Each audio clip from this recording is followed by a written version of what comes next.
Tempos difíceis. Os tempos difíceis, eles têm algo muito legal que eles falam com o nosso coração, que eles transmitem ao nosso coração. Os tempos difíceis, eles geralmente nos remetem a tempos onde as coisas eram mais fáceis, onde a gente poderia ter agido de uma maneira um pouco mais precavida, onde a gente poderia ter pensado numa nova forma, agido de uma outra forma, como a gente poderia ter evitado coisas ruins que estão acontecendo conosco hoje. Eu acho que os tempos difíceis são escolas de Deus. Eu tenho uma convicção de que os desertos, os momentos de angústia que nós passamos, são uma escola de Deus para nós, para a gente aprender o que é essencial. E você que é jovem está conosco, você que é idoso está conosco, você que é adolescente, fala galera, vocês sabem que eu gosto de conversar um pouquinho mais solto, mas você que está conosco, esse é o tema do nosso semestre.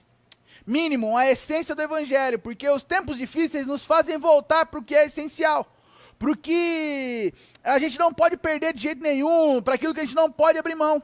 E é isso que Paulo está conversando com Timóteo na sua primeira e na segunda carta. O apóstolo Paulo está preso, o apóstolo Paulo já está no final da sua carreira e Paulo está dizendo para Timóteo o seguinte: Timóteo, eu tenho uma tarefa para você, você tem que voltar lá para Éfeso, você tem que ficar em Éfeso e combater pessoas que estão deturpando o ensino da palavra.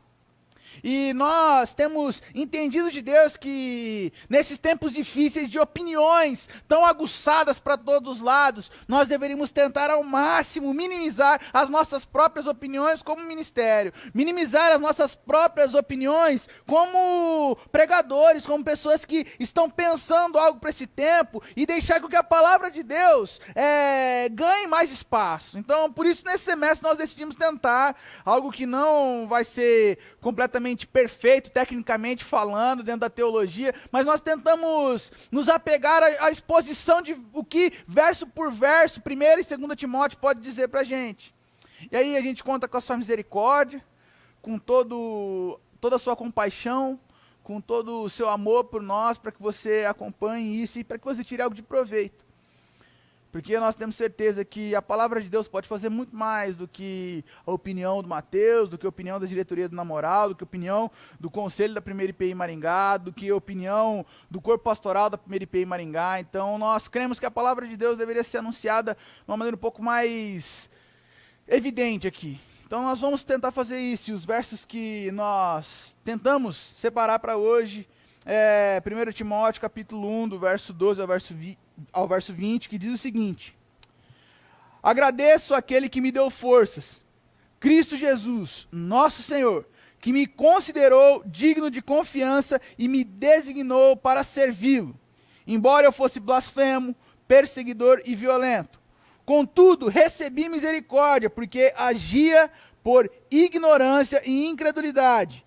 O Senhor me fez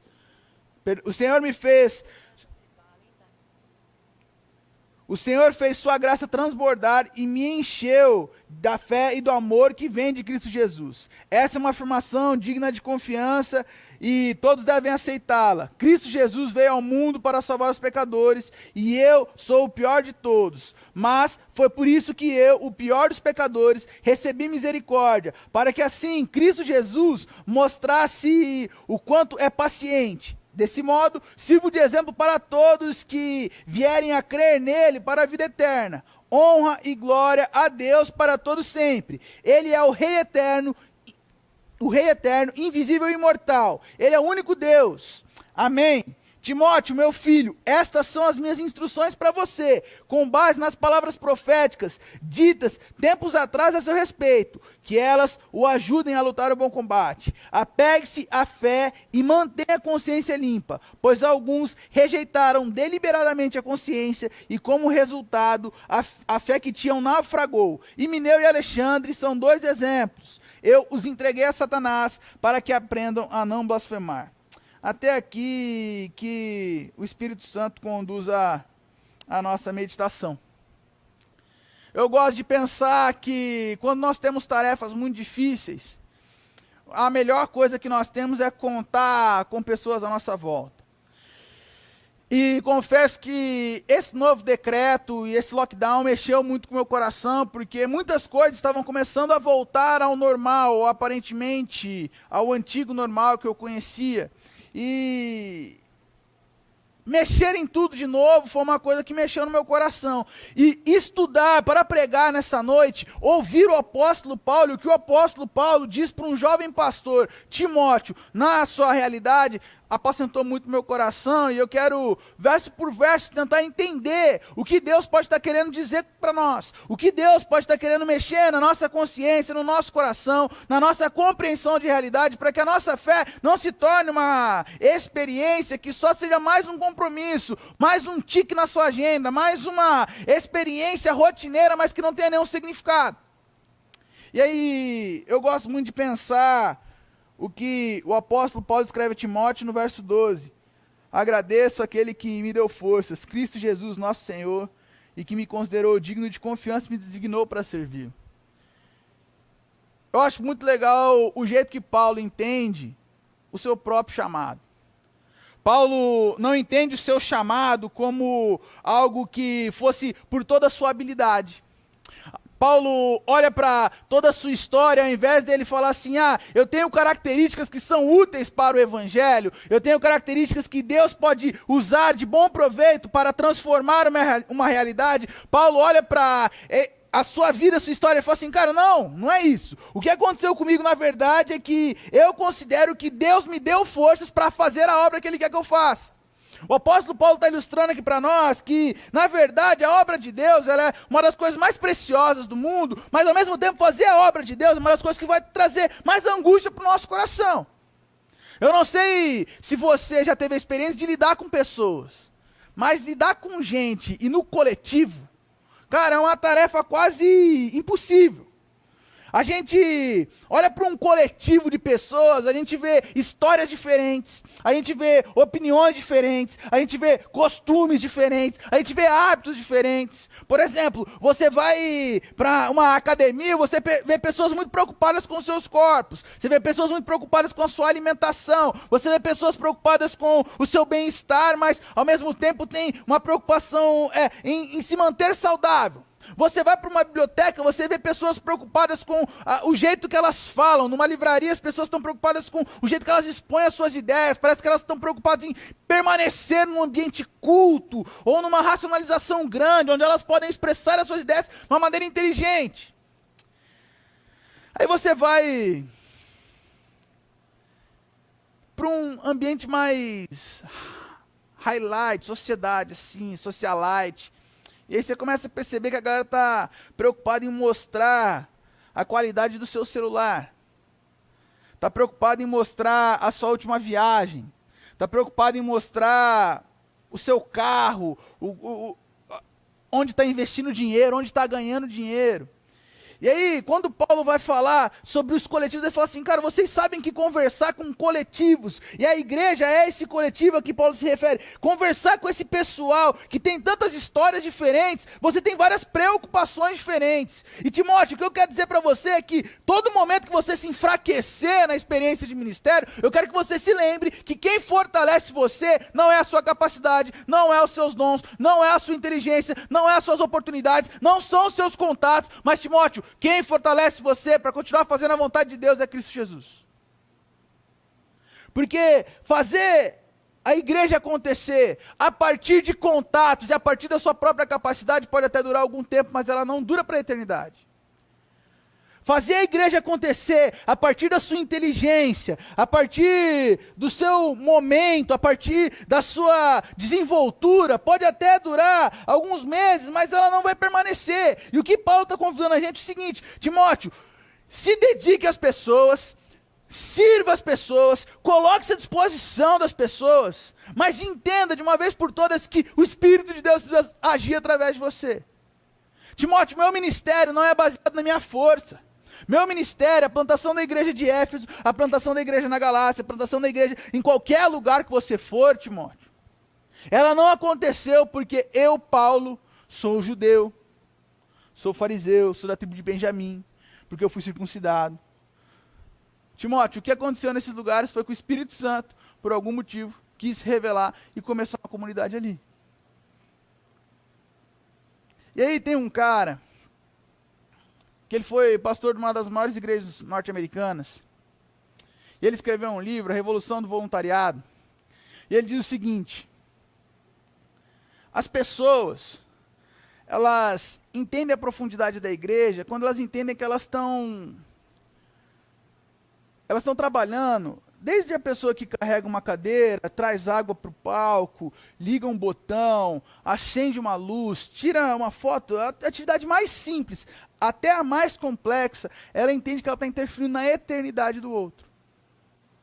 Se a pessoa em algum momento estiver fazendo uma atividade e a atividade dela se tornar maior do que a compreensão de que aquilo vai ter resultados para a eternidade, a pessoa deixou de servir a Deus e ela não está mais vivendo a igreja do jeito certo. Então, meu irmão,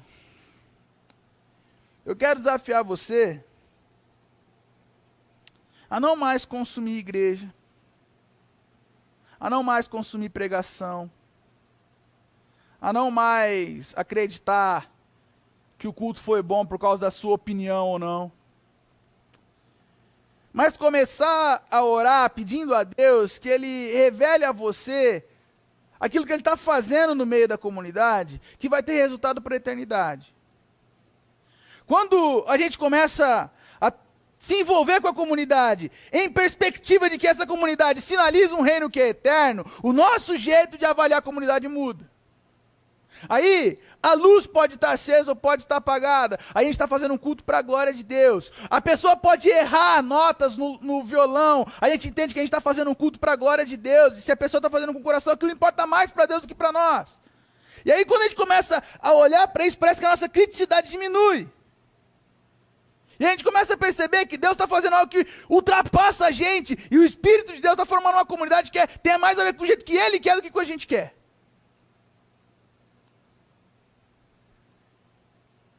E aí eu queria desafiar você a fazer como o apóstolo Paulo faz. Dizer para todo mundo: Timóteo, o que me mantém aí na igreja é uma profunda paixão por Jesus. Não que encontrar os irmãos não sejam legal. Não que sentar e trocar uma ideia com o pastor não seja da hora. Não que a gente não possa fazer umas piadas, rir junto, comungar. Mas Timóteo, quando você se sentir mal, quando você se sentir fraco, sentir que alguma coisa está errada, ao invés de você colocar esse peso sobre outras pessoas, entenda que esse peso foi pago uma vez por todas por Jesus. Jesus e o que Ele fez, Timóteo, é o que dá força suficiente para nós continuarmos a caminhada de fé. Mas aí vem o verso 13 e o verso 14. Que para uma nova geração são versos muito legais, porque Paulo está falando o seguinte: embora em outros tempos eu tenha sido blasfemo, perseguidor, violento, Deus não levou isso em consideração, mas agiu por misericórdia. E aí eu quero enfatizar aqui essa nova vida que Paulo enxergou, essa vida completamente diferente que Paulo enxergou, e ao mesmo tempo enfatizar que o que ele fazia de errado era um tempo de ignorância. Porque o que acontece com a gente, e tem muito jovem, adolescente que cresce na igreja e não tem a oportunidade, graças a Deus, de se desviar. E com o tempo, a impressão que eu tenho é que alguns pregadores, algumas pessoas, alguns líderes aí de âmbito nacional, quando vão expressar a sua história, às vezes expressam a sua história com muito mais alegria e ênfase no tempo do erro, do que na novidade e na misericórdia que Deus deu para eles. O que Paulo está fazendo aqui é justamente o contrário. Paulo está falando o seguinte: ó, eu sou um cara, Timóteo, que eu era blasfemo, eu era perseguidor, eu era uma desgraça ambulante para a igreja de Deus. Mas Jesus, por sua graça, Ele não olhou para mim conforme os meus atos, Ele agiu por graça e misericórdia. Então, Paulo está dizendo o seguinte: aquilo lá não é a referência é o que aconteceu a partir daqui. Então a graça e a misericórdia de Deus me transformaram a tal ponto de que alguém que era violento já não é mais violento, alguém que era perseguidor já não persegue mais, alguém que era blasfemo agora se preocupa em viver para a glória de Deus. E aí quando Paulo está fazendo isso, ele está dizendo o seguinte: e o que eu fazia naqueles outros tempos era por ignorância, eu não sabia que existia uma melhor maneira de viver.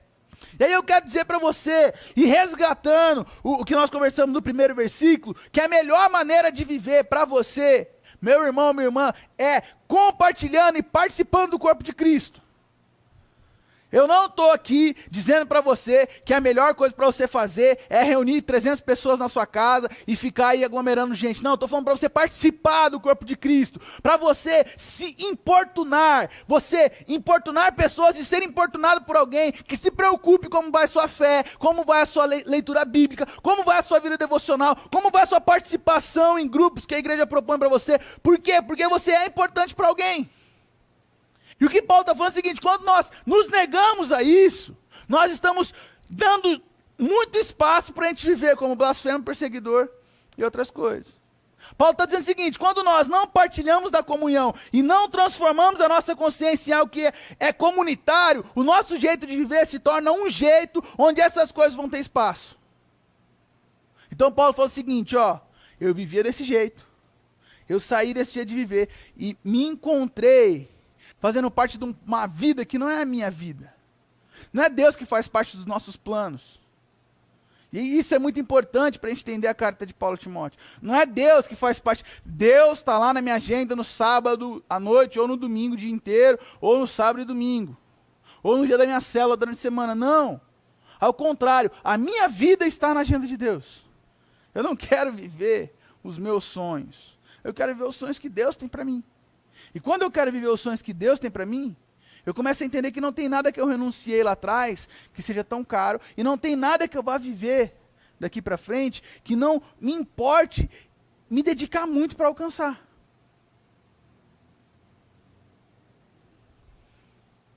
Mas aí, o versículo 15 continua: essa afirmação digna de confiança, e todos devem aceitar. Cristo veio ao mundo para salvar pecadores, e dos pecadores eu sou o pior de todos. E aqui eu queria falar a respeito dessa ideia de pecado. Algo que ficou muito claro para mim, que talvez, se a gente olhar para a história hoje, a gente nem considera o pecado de Paulo tão grande. Se a gente for olhar para a história hoje, Hitler pecou muito mais do que Paulo. Se a gente for olhar para a história hoje, as pessoas que fundaram o apartheid, que fizeram o apartheid acontecer, pecaram muito mais do que Paulo. Gente que age com violência, que taca fogo em índio, que espanca mendigo. Talvez a gente fosse olhar, e no nosso senso de justiça, a gente fosse olhar e falar assim: cara, esse cara peca mais que eu, ou peca mais que Paulo, ou peca mais que muita gente na história. Mas aí, Paulo está falando duas coisas aqui nesse verso que eu acho muito legal. Em primeiro lugar, Paulo está colocando o pecado dele acima de todos. Isso é uma coisa que eu e você precisamos aprender a fazer. No nome de Jesus, aprenda a levar o seu pecado a sério. Não suavize as coisas para o seu lado, mas leve o seu próprio pecado a sério. E quando você for olhar para o pecado do outro, use o máximo de misericórdia. Então, o meu pecado eu levo o máximo a sério, o pecado do outro eu ajo com o máximo de misericórdia. Ah, Mateus, e quando for o pecado de um coletivo? E quando for o pecado de uma estrutura social? E quando for o pecado de uma sociedade toda que se construiu a partir de uma questão corrupta, uma questão que não representa nada do reino de Deus? Aí você prega o arrependimento. Então, o meu pecado, Eu levo muito a sério. O pecado do outro, eu constranjo ele com amor e anuncio arrependimento para ele depois que ele se sentir muito amado, porque eu exerço misericórdia para com ele. E quando tiver um povo todo cometendo um pecado conscientemente, com a consciência toda cauterizada, eu anuncio arrependimento a partir da luz da palavra de Deus. Porque o que Paulo está dizendo é o seguinte, ó, o maior dos pecadores encontrou perdão em Cristo Jesus. Então, se o maior dos pecadores encontrou perdão em Cristo Jesus, pode ser que o seu pecado também encontre perdão em Cristo Jesus. Basta você entender que o seu pecado é uma coisa séria para Deus. Basta eu entender que o meu pecado é uma coisa séria para Deus. Então, quando nós juntos entendemos que em Cristo Jesus Deus estava salvando a humanidade, pagando preço pelos pecados, nós podemos nos arrepender juntos e confessar: Senhor, nós dependemos de Ti. Nós não temos outra coisa. E aí, toda angústia que qualquer pessoa pode te trazer, você começa a olhar para Cristo Jesus e fala assim: cara, essa angústia não é nada. Todo dilema que uma pessoa pode trazer para você, você começa a falar assim: cara, não é nada. E aí, quando você para pensar nisso e fala assim: caramba, não é que é verdade? Cristo Jesus paga o preço pelo maior dos pecadores, que foi Paulo, ou qualquer outra pessoa que você quiser colocar nessa conta aí. Cristo Jesus paga o preço pela pessoa. Ele é o suficiente, o sangue de Jesus é o suficiente para pagar o preço para aquela pessoa, desde que ela o confesse. Então, o que a Bíblia está nos convidando, meus irmãos, é para que nesse tempo de tanta desunião, a gente comece a ter mensagens onde nós nos olhamos mais no espelho, nós olhamos mais para o outro com misericórdia, e quando a gente tiver um povo todo cometendo um erro, a gente anuncia arrependimento. Porque a mensagem do Evangelho não é conivente com o pecado, mas é a transformação daquele que crê. Quando o Evangelho transforma aquele que crê, ele está dando a chance daquele que era blasfemo, perseguidor e considerado a estirpe da sociedade, a chance dele se tornar uma coisa nova, um filho de Deus. Então, o Evangelho, que é a morte de Cristo Jesus por pessoas, é uma coisa que nos tempos de desunião deveria ser coisa que nós deveríamos ter mais alegria de anunciar. Nós deveríamos ter o maior prazer de servir as pessoas, porque nós já entendemos. Então nós entendemos que pelo nome de Jesus, ninguém é olhado mais como blasfemo, mas alguém que precisa da misericórdia. O único que olha com dureza para si mesmo sou eu quando olho para o meu pecado, porque eu quero no meu corpo, na minha vida, na minha história, agradar a Cristo Jesus. Que Deus nos ajude, que Deus nos ajude. Verso 16, mas foi por isso que eu, o pior dos pecadores, recebi misericórdia, para que assim Cristo Jesus mostrasse o quanto é paciente. Desse modo, sirvo de exemplo a todos que vierem a crer nele para a vida eterna. E aqui eu queria fazer um parênteses, que Paulo não está chamando a atenção para a sua performance. Porque se nós formos falar da performance de Paulo, muita gente vai ficar para trás. Eu vou ficar muito para trás. Cara, Paulo, tem um texto em Coríntios que Paulo fala assim: eu esmurro o meu próprio corpo para que eu não seja considerado, para que eu pregue para os outros e depois eu seja considerado desaprovado. Eu nunca esmurrei meu próprio corpo por causa do Evangelho. Paulo conta dos açoites dele, lá em 2 Coríntios 11, e aí eu falo assim: cara, eu não sofri nada por causa do Evangelho. Então eu acho que Paulo aqui não está falando sobre a sua performance. Quando alguém testemunha, o John Stott fala isso de uma maneira muito bonita, que ele fala assim: o testemunho não é uma autobiografia, mas é contar o que Cristo Jesus fez na sua vida. Quando você testemunha, você não está contando o que você já fez de errado, mas você fez o quanto Jesus transformou a sua história. E o que Paulo está querendo dizer aqui, não é que ele é um parâmetro de performance. Faça tanto quanto eu faço, faça tanto quanto eu fiz, tenha os mesmos números que eu tenho, as coisas cresceram na minha mão. Não é isso que Paulo está falando. O que Paulo está falando é o seguinte: eu sou uma evidência de que Deus é bom. Então a sua vida pode ser para alguém a evidência de que Deus é bom. A sua história não é para você ficar contando para todo mundo: ah, eu leio a Bíblia 300 vezes, eu leio 400 livros. Não, não é para você ficar fazendo isso. O que é para você fazer de verdade é contar para as pessoas como Deus é bom. E se Deus é bom, as pessoas vão começar a querer se aproximar de Deus. E você pode ser alguém de referência para que essas pessoas se aproximem de Deus. Porque Deus é bom.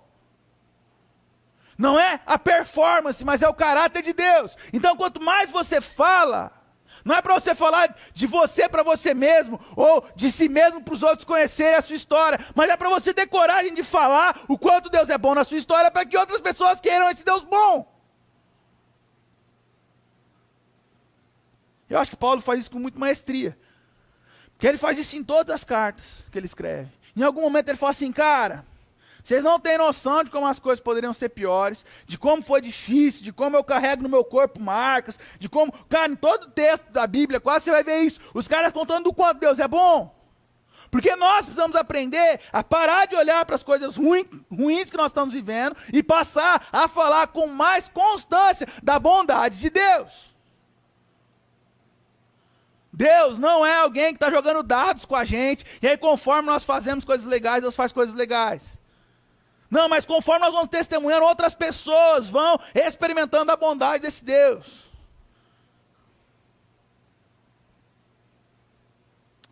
Me impressiona o quanto de generosidade no mundo aconteceu nesse tempo de pandemia. Gente que pôs a mão no bolso para ajudar outras pessoas. Gente que, ao invés de ficar omisso e cuidando de si, quis mostrar que Deus tem sido bom para elas o suficiente, ao ponto de elas repartirem aquilo que elas têm.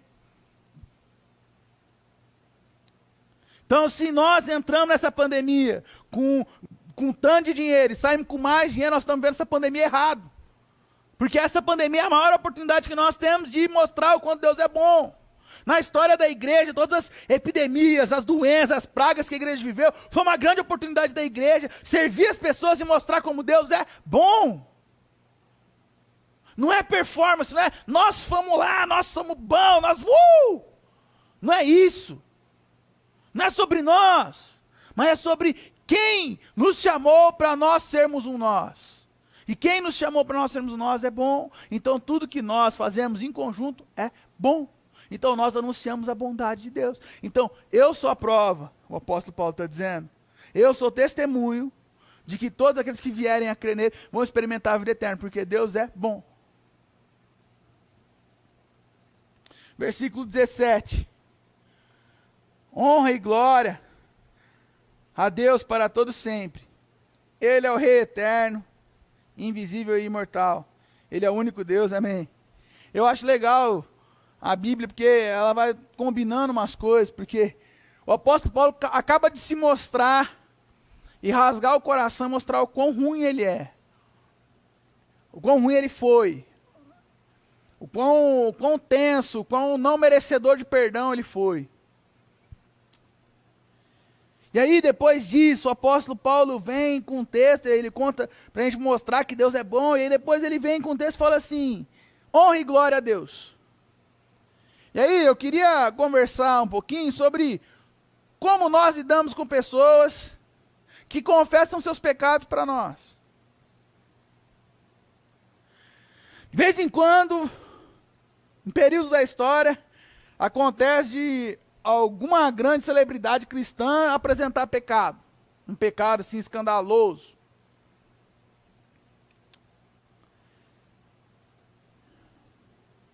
Algum grande cara se converte. Algum cara, os caras ruins, sim. Nós somos mais ou menos. Viu, Tim? Você é crente, velho. Você cresceu, né? Você não é ruim. Entendeu? Se você se apaixonar mais por Jesus, ele começa a flutuar aqui. O Valdívio é mais ou menos. O Valdívio já é mais estragadinho. Tá na rua, hein? Coitado. A Nath não, a Nath é igual o Viotinho. Eu sou bem estragado. Se eu apaixonar por Jesus, o negócio vai precisar de uma mudança, uma transformação grande. Mas O que Paulo está fazendo aqui, a lógica para mim nas escrituras é que quando um pecador reconhece a bondade e a fidelidade de Deus, o que gera na igreja não é comparação, não é julgamento, não é apontar o dedo, não é afastar-se dessa pessoa, não é aquela coisa de não toque, porque vai que você se estraga também, mas ao contrário, quando um pecador confessa Jesus, quando um pecador se entende nesse processo como alguém que precisa conhecer a Deus, a igreja adora a Deus. A igreja adora a Deus.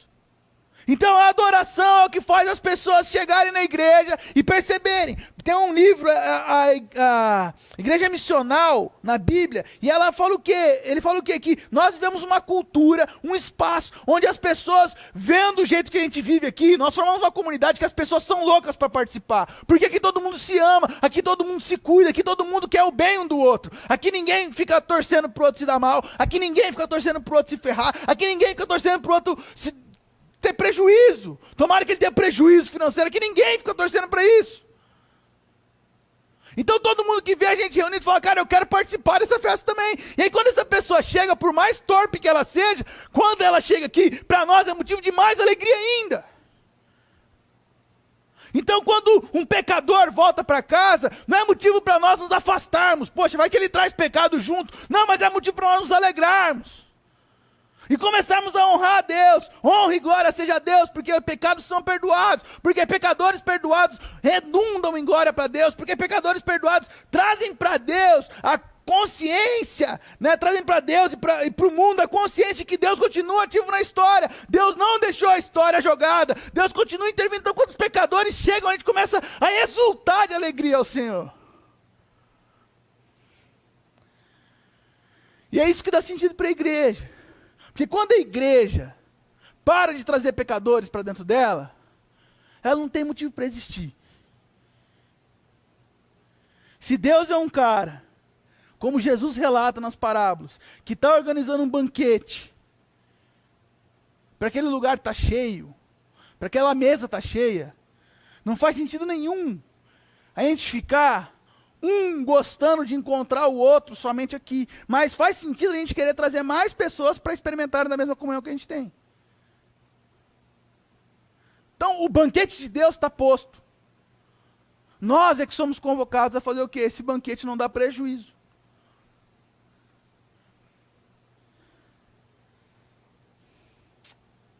E aqui tem um grande teste de religiosidade. Porque daí na minha cabeça, eu pensei o seguinte: se a pessoa que eu menos gosto se converter, eu vou louvar a Deus ou eu vou dizer, ô Deus, esse não? Porque tem uns caras que eu até quero aqui. Tem uns meninos que eu sonho em ver de volta aqui. Uns meninos lá de 2016, tal. Uns meninos que eu queria ver servindo aqui de novo. Tem vários. Uns meninos que mudaram de cidade, uns que voltaram. Tem vários meninos que eu queria ver bem pertinho de nós. Mas e os caras que eu não quero, que eu não gosto? É aquelas pessoas que na educação física pisaram no meu pé, não me chamavam para o time de futebol. Sabe aquelas coisas de desde criança? Aquele menino que aqui na igreja ele é super legal, mas lá fora ele é de outro jeito. E esse menino, eu vou querer que ele esteja na igreja comigo? Esse é o nosso teste de religiosidade. Porque se a nossa resposta for negativa, talvez a gente esteja muito mais interessado em brincar de religiosidade do que de servir a Deus. Porque servir a Deus é dar a pessoas indignas a consciência de que elas têm lugar para estar, porque elas vão ser restauradas. Mas aí vem o verso 18, que aí é legal demais. Vem a lógica comigo de novo. Paulo começa a falar da graça. Fala de como ele foi salvo, como ele... E aí fala desse aspecto de... Isso gera louvor a Deus. Mas aí logo em sequência, Paulo fala de uma coisa que eu acho muito legal. Ele começa a puxar a orelha de Timóteo. Verso 18, ele fala assim: por isso, Timóteo, meu filho, essas são as instruções que eu tenho para você. Que elas o ajudem a lutar o bom combate. E aí eu acho muito legal, porque o que Paulo está falando para Timóteo, você vai ler lá no verso 1 até o verso 11, que Paulo está falando para ele combater as heresias judaizantes que alguns irmãos estão colocando lá. que eles precisam voltar a guardar o sábado, que eles precisam voltar com a circuncisão, que eles não podem comer alimentos específicos e um monte de coisa lá. O que Paulo está falando é o seguinte para Timóteo é o bom combate. Isso é um bom combate. E aí eu fiquei pensando, falando assim, cara, e aí é mais bonito ainda porque Paulo fala assim, lembrando as profecias que você recebeu. As palavras proféticas. E aí eu parei para pensar o que nós entendemos de palavras proféticas hoje em dia e o que nós entendemos de palavras proféticas no tempo de Paulo. Parece-me que palavra profética de hoje em dia tem a ver com uma curtição com Deus, de afagar o nosso ego, de fazer a gente se sentir especial para Deus. Conheço poucas pessoas que, quando falam assim, deixa eu dar uma palavra profética para o seu coração, denunciam pecado, ensinam as escrituras, abrem a Bíblia e apontam correções.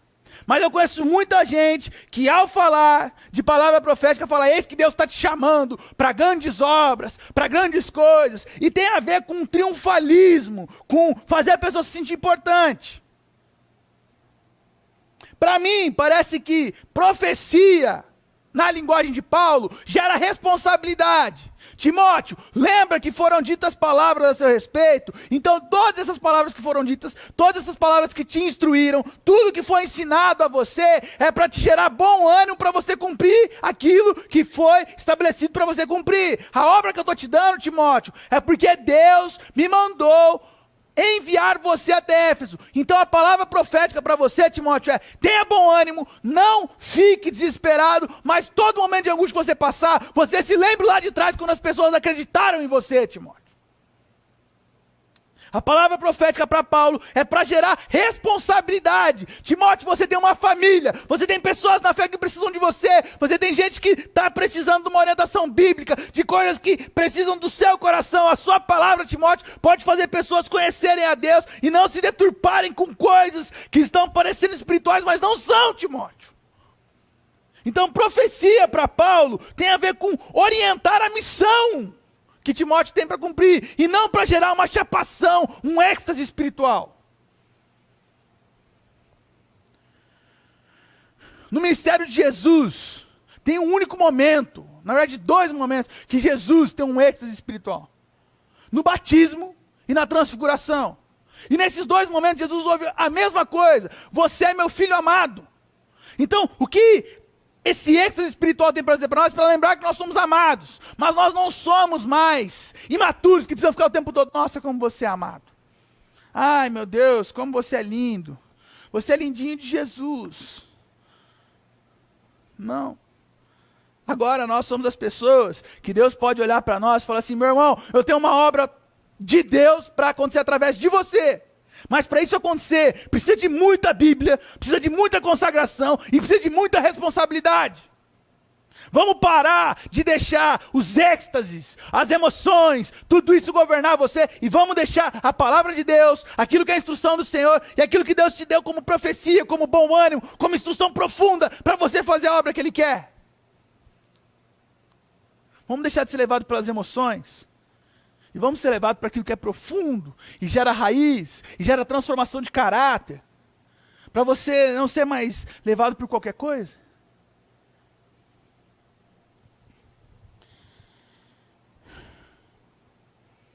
E aí vem o verso 19, que complementa o que eu estou dizendo, que o verso 19 fala assim, ó, apegue-se à fé. Então lembre da profecia apegando-se à fé. Eu acho isso muito bonito, velho, muito bonito mesmo. Porque aí Timóteo começa a falar assim, porque tem gente que não se apega à fé e à consciência, e eles se perderam. Eles começaram a blasfemar. Então a impressão que eu tenho é que a fé que não é posta em prática faz a gente blasfemar. E o contrário de blasfêmia é quando a gente tem uma fé que é prática. Faz sentido o que eu estou falando? Porque daí a minha consciência não fica refém de mim mesmo. Eu não fico refém do que eu acho legal ou bonito de fazer na igreja. Mas eu fico refém do que a minha fé me ensina. Então o que eu vejo em Jesus como algo prático, eu começo a praticar e ver transformação na minha história. O que eu não vejo em Jesus como algo prático, eu não fico... É muito difícil ver em Jesus alguma coisa que não é prática, mas eu não fico perdido naquilo. Aquilo não toma tempo, não toma espaço, não toma... Não, eu fico fazendo... confrontando a mim mesmo, a minha fé, a minha transformação pessoal. Eu não deixo as escrituras se esfriarem para mim, mas eu deixo elas tratando meu coração, me ensinando cada vez mais quais pessoas, quais coisas eu preciso perdoar, preciso esquecer, preciso superar, preciso trabalhar na obra de Deus. Então, não deixe que a sua fé cauterize sua consciência. Não se contente com um devocional pronto. Aprenda a pesquisar o seu devocional. Aprofundar as escrituras. Não estou falando contra o devocional, faz o devocional, todo tipo de devocional. Mas estou falando para você, aprenda a se aprofundar na sua vida devocional. A fé precisa ser a oportunidade de Deus para transformar tudo em nós. Porque aquele cara que já está pronto deveria ter subido para o céu. Se você não subiu para o céu, se você está aqui, ainda tem coisa para acontecer no você. E isso que vai acontecer de transformação em você, vai acontecer pela fé. É o caminho da fé, é Deus trabalhando com você. Então você precisa ser mais dócil, precisa aprender a perdoar, precisa aprender a confessar, precisa aprender a lidar melhor com pessoas. Então tudo isso que você precisa aprender, acontece na força do Espírito Santo quando você depende de Deus.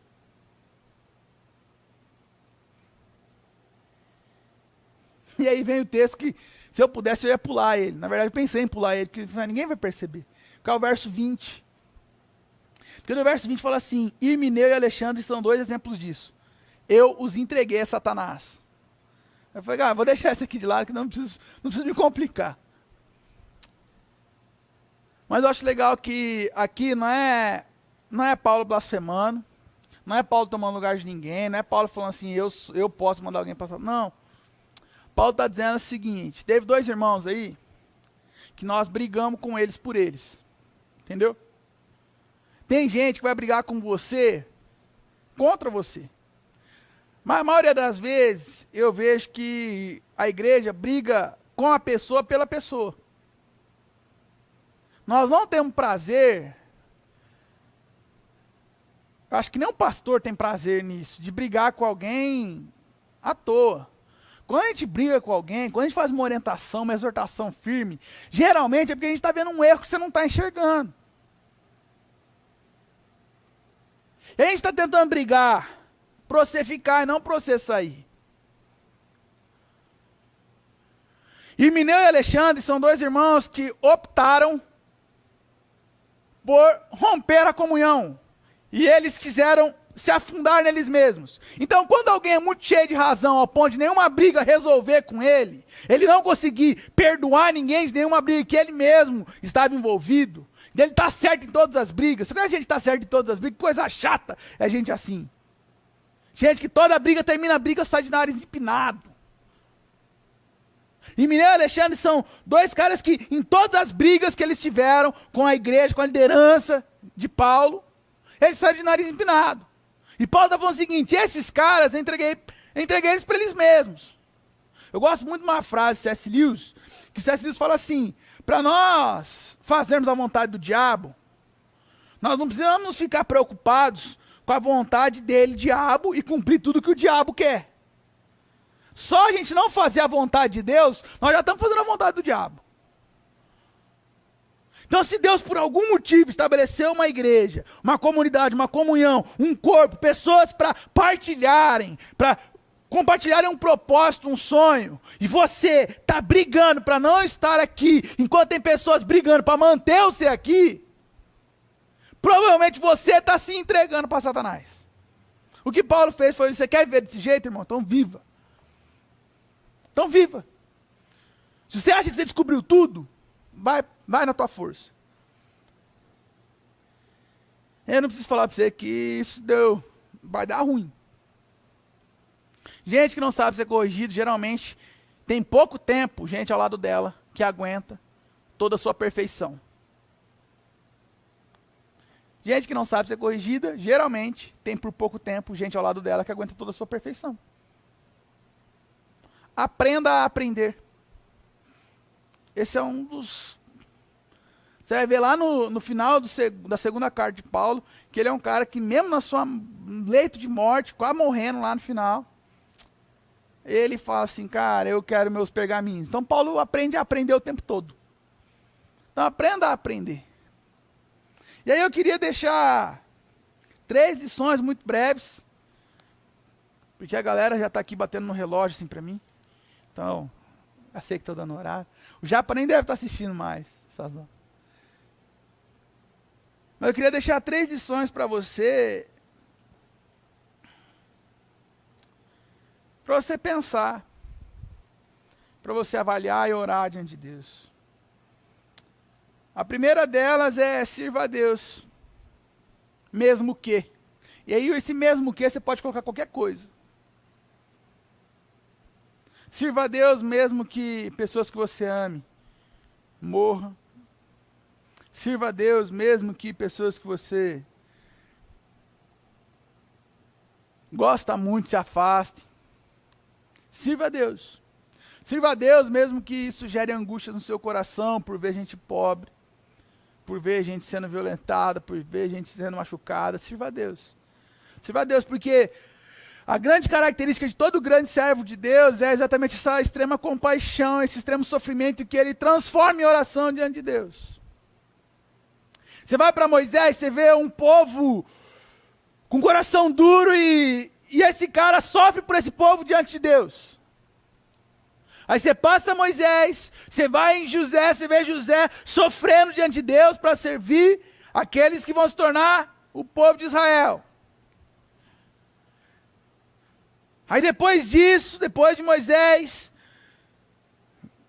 vem Josué, e Josué sofre para conquistar aquilo que o povo já viu que Deus é capaz de fazer. Então, parece que o sofrimento é uma coisa que todo cara que ama a Deus tem. Mas leve isso para o lugar certo. Sirva a Deus e todo o sofrimento que o serviço a Deus te trouxer, apresente diante de Deus.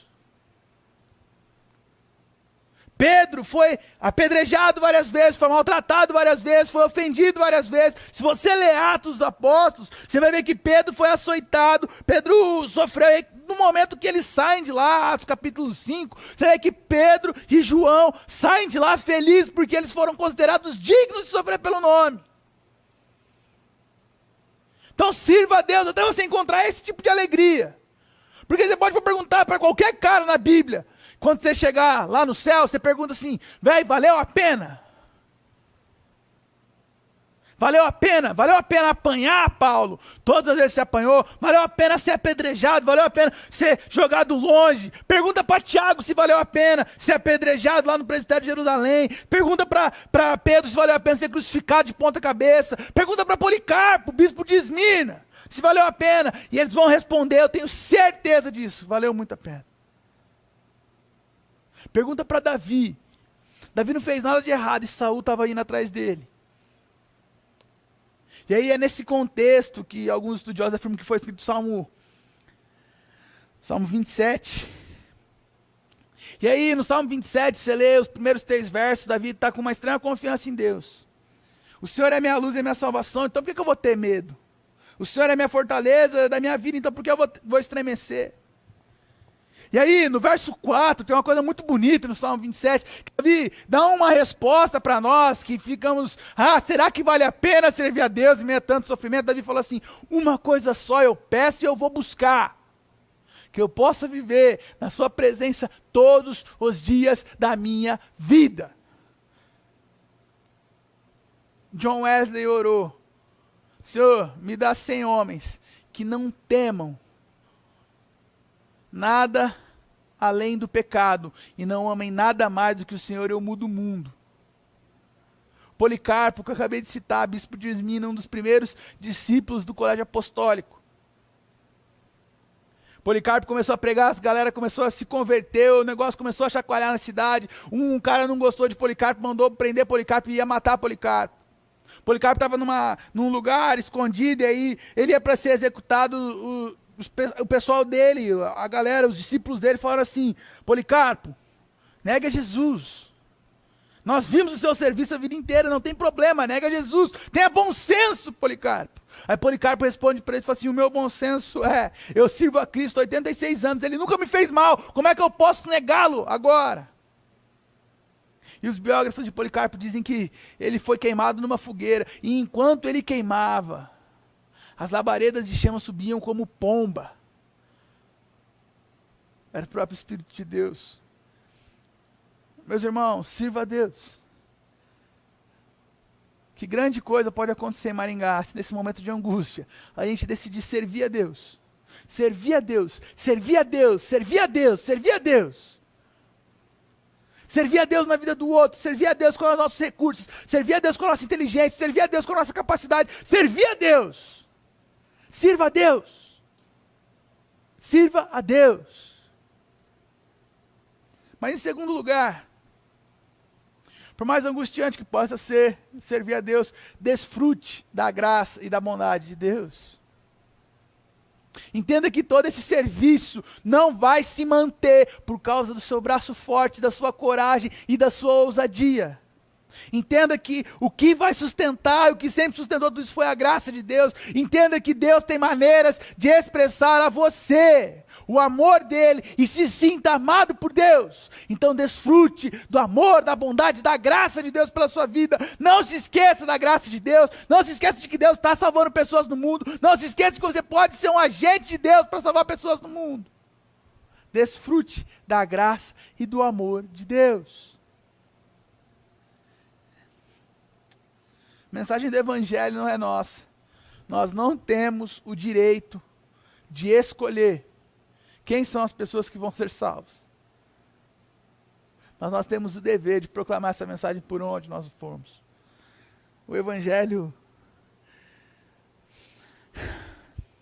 é a mensagem de Deus para dizer que aquilo que estava errado entre nós e Deus foi pago por Jesus. E que outras pessoas podem desfrutar da leveza de uma vida que está em paz com Deus. Sirva a Deus, desfrutando da sua graça e do seu amor. O Tim Keller, ele fala num dos seus livros algo que eu acho muito bonito. Eu queria compartilhar com você. Que ele faz uma pergunta e ele responde invertendo a pergunta. Ele faz a seguinte pergunta: o que há de errado com o cristianismo hoje? E aí o Keller responde o seguinte: não é o amor de Cristo por nós, mas o nosso amor por Cristo. O que há de errado no cristianismo hoje, no mundo, não é a obra realizada por Deus na cruz, mas é o jeito que nós respondemos a Cristo por essa obra. Parece que o nosso coração se cauterizou e a nossa fé não tem mais espaço para mudar a gente. No nome de Jesus, que isso mude. E que a graça de Deus encontre espaço em nós, para gerar em nós responsabilidade. E por último, para nós encerrarmos, cuidado com a sua opinião. Irineu e Alexandre foram dois irmãos que o Evangelho da Graça, pregado por Paulo, não é a mesma coisa pregado pelo Mateus, velho. Qualquer um pode falar, nossa, que droga, no comentário. Foi bem ruim a mensagem hoje. Mas era Paulo. Paulinho, para os íntimos. Entendeu? Paulinho para os íntimos. Brother, Paulinho pregou para esses caras. E Paulinho brigou para esses caras, falando, irmãos, considerem ficar aqui. E os irmãos não consideraram, os irmãos quiseram sair. Então, avalie suas opiniões, cuidado com elas. Porque construir é muito melhor do que desconstruir. Porque às vezes a gente desconstrói ao ponto da pessoa não conseguir se reinventar. Uma das coisas que eu aprendi na psicologia é que nós damos o passo conforme a pessoa aguenta. Não conforme nós julgamos necessário. Nós vamos aonde a pessoa aguenta ir, não aonde nós achamos que ela tem que estar.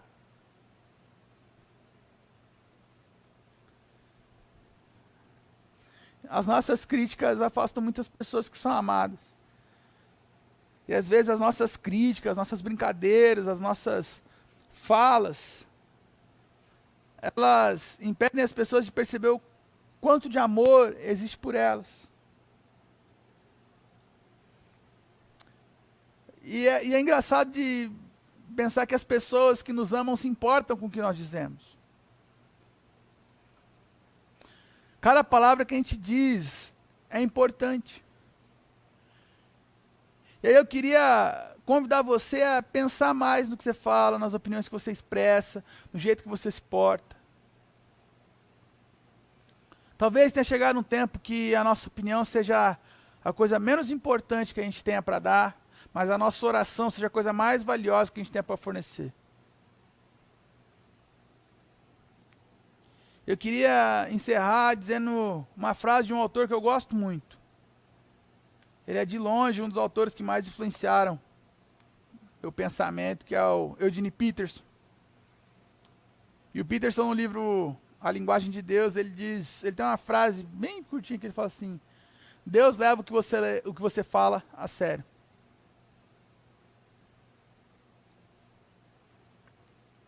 Eu queria trazer isso para nós, para que a gente tome mais cuidado com aquilo que a gente fala, para que as nossas opiniões sejam cada vez mais amorosas, e que as pessoas saibam cada vez mais a nossa capacidade de amar, e cada vez menos a nossa capacidade de criticar. Que Deus nos abençoe nessa tarefa. Pai, nós queremos pedir ao Senhor, Deus, uma coisa só, que é estar na presença do Senhor todos os dias nas nossas vidas. A desfrutar da Tua graça, do Teu amor, da Tua bondade, a desfrutar do Teu perdão, anunciar o Teu perdão. Deus, tem um compromisso de festejar quando pessoas forem perdoadas. Anuncia, Deus, o Teu amor, anuncia, Deus, a Tua bondade através de nós e apesar de nós. Nos ajuda, Pai, a ter consciência, Deus, das nossas opiniões. E que a nossa fé, Pai, tenha espaço para transformar tudo, inclusive aquilo que a gente pensa. Nós rogamos ao Senhor, Deus, que nesse tempo difícil, as nossas vidas sejam um grande testemunho do Senhor para outras pessoas. Nos usa, Deus, para a honra e para a glória do Teu nome. Que os irmãos que estão aflitos se sintam amados por nós. Que os irmãos que estão amedrontados se sintam encorajados por nós. E que nós sejamos, Deus, gente que revela a Tua bondade. No nome de Jesus. Amém. Você que nos acompanhou até aqui, que aguentou chegar até aqui, você nos ajuda muito se você compartilhar esse link com mais pessoas, para que a palavra de Deus chegue a outros corações. Nós, na Moral, do IPI Jovem, fazemos parte de uma família muito maior que é a IPI Maringá. Amanhã, às 10 horas da manhã, nós temos um encontro dessa família. E à tarde, salvo engano, às 17 horas, nós temos outro encontro dessa família. São nossos cultos dominicais. Siga a gente nas redes sociais, @namoralIPI, @IPIjovem, @IPIMaringá, e você vai ter notícias nossas, e você vai saber como as coisas vão se desenrolar por esses dias. Nós contamos com as orações de vocês. Vocês têm casa, vocês têm gente que ama vocês têm gente que estão orando por vocês, e nós queremos nos aproximar de você. Que Deus abençoe, um beijo grande no seu coração, até a próxima, tchau, tchau.